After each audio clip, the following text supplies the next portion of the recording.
मारंग बुरु वे मुके धोखा दे वे मुके भी लिफ्ट करा दे मोटर गाड़ी पैसा कोड़ी नखे कोनो बाड़ी बेस बेस घूमे जोड़ी नखे मोर कुड़ी हे मारंग बुरु वे मुके धोखा दे। Samuel právě je z jedné vzdálené vesnice, první syn v rodině a asi když mu byly 2 roky, tak mu zemřel otec. Náhle onemocněl a zemřel. To znamená, že matka zůstala sama, bohužel ale ještě rodina měla dům a pole, na kterých pěstovala rýži, stejně jako všichni zdejší vesničani. Bohužel na samotnou matku se vrhl tehdy bratr jejího zesnulého manžela a sebral jí veškerý majetek, nechal jí pouze střechu nad hlavou. Takže matka zůstala sama se synem a neměla žádnou rýži, která je zde hlavní zdroj obživy. Takže začala pracovat, pracuje vlastně na čajově plantáži, kde vydělává zhruba 50 rupí, což je něco více než $1 za den. A z těchto peněz se snaží tedy utáhnout domácnost a zároveň zajistit vzdělání Samuelovi. A je to pro ní velice obtížné, protože je na všechno sama.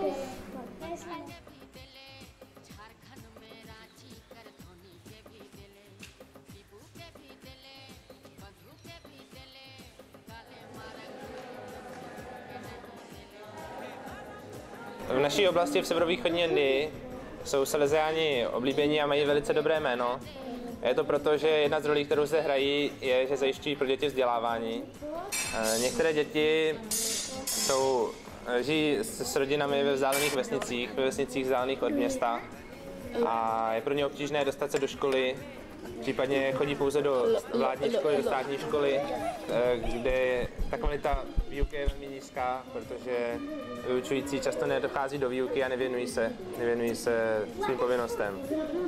Salesiáni tedy zde provozují školy a internáty a většina těch uchů, kteří jsou zde kolem mě, nazýváme takzvanou první generaci studentů.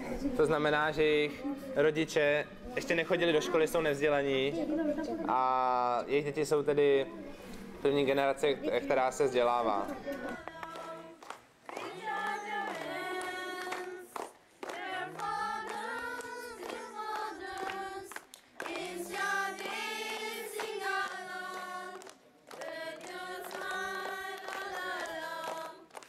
Moje cesta za dobrovolnou službou do severovýchodní Indie byla docela dlouhá. Když jsem se poprvé o programu dozvěděl, tak mě určitě nenapadlo, že se sem jednou vydám. Následně se některé věci změnily, naopak jsem měl velkou touhu odjet co nejdříve, ale protože té přípravě na tu dobrovolné službě předchází roční příprava, tak jsem měl možnost si tu svoji motivaci trochu ujasnit.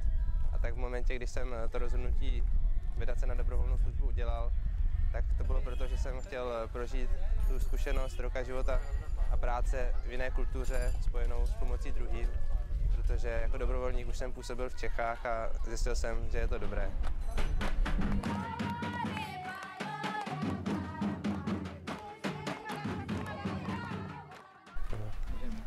Tak naše škola se nachází ve vesnici, v malé vesnici a přestože učím tady pravidelně každý den, tak řešíme spoustu problémů. Děti při výuce jsou neposlušné a zlobí, tak musím říct, že to místo tady mám moc rád.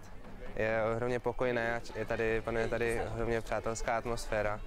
A i lidé okolo jsou přátelští a obklopená je vlastně rýžovými poli a několika bambusovými domky vesničanů.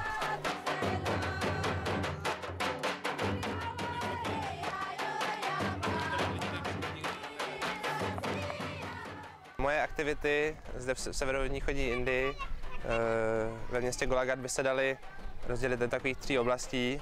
První, pro mě hlavní činností je výuka ve škole. To znamená, v této škole vyučuji pravidelně angličtinu. Vedle toho supluji za vyučující, kteří se z různých důvodů nedostaví do výuky, což bohužel někdy je docela často. A třetí oblastí získali jsme proud a jeden počítač do této školy. Takže se snažím trochu modernizovat a tu školu pozvihnout. Začali jsme zpracovávat známky elektronicky a další věci pomocí počítače. Druhou oblastí je péče o kluky v internátu u nás v Golagatu. Těm se snažím pomáhat především se studiem. Doučuji je předměty, ve kterých mají největší problémy, což je jednoznačně matematika, dále angličtina, dále mají problém ještě v hindštině a v asámštině, ale s tímto už jim bohužel nepomůžu. A těm dělám i takovou podporu, snažím se jim pomoct, když jsou nemocní, nebo když je čas, tak si s nimi rád zahraju fotbal. Třetí oblastí je pak souvisí se 4 Salesiány, se kterými žiju v Golagatu, v komunitě. Snažím, jelikož nejsou příliš zruční s výpočetní technikou, tak se jim snažím pomoct s počítači, s internetem, s e-mailem. Už si zvykli, že když mají nějaký problém, tak zvednou mobil, zavolají mi a já přijdu a společně vyřešíme, co je potřeba. Takže se snažíme v tomto jim pomoct v této oblasti.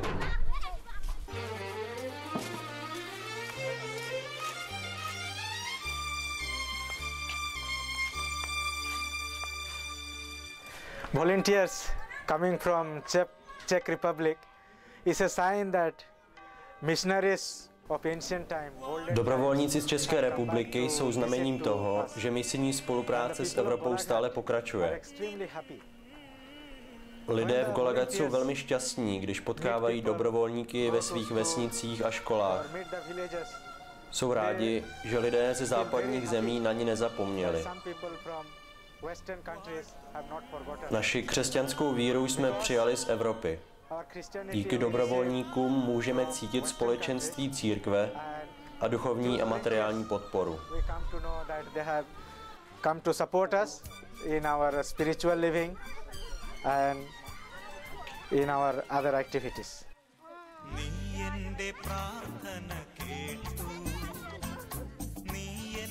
We are very happy to get Cyril here.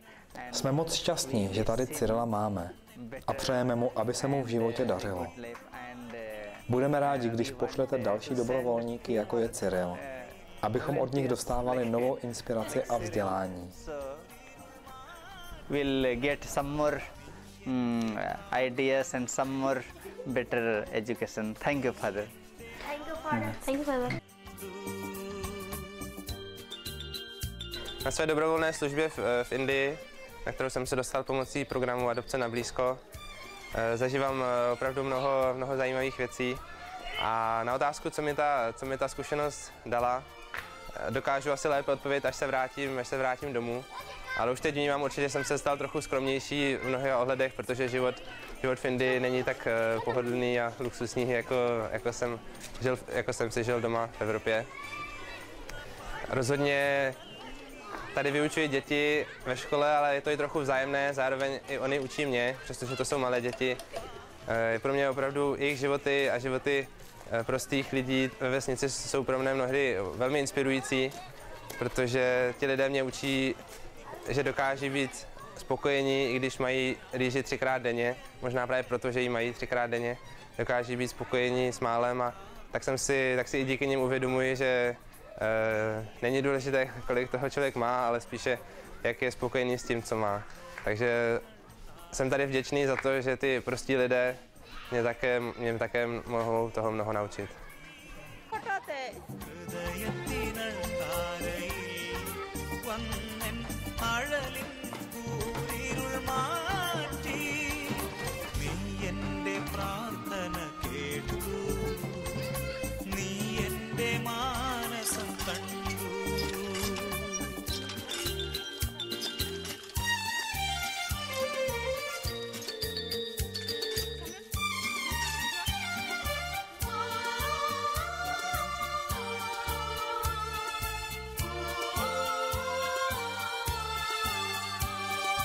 ചെന്നായ്ക്കളെ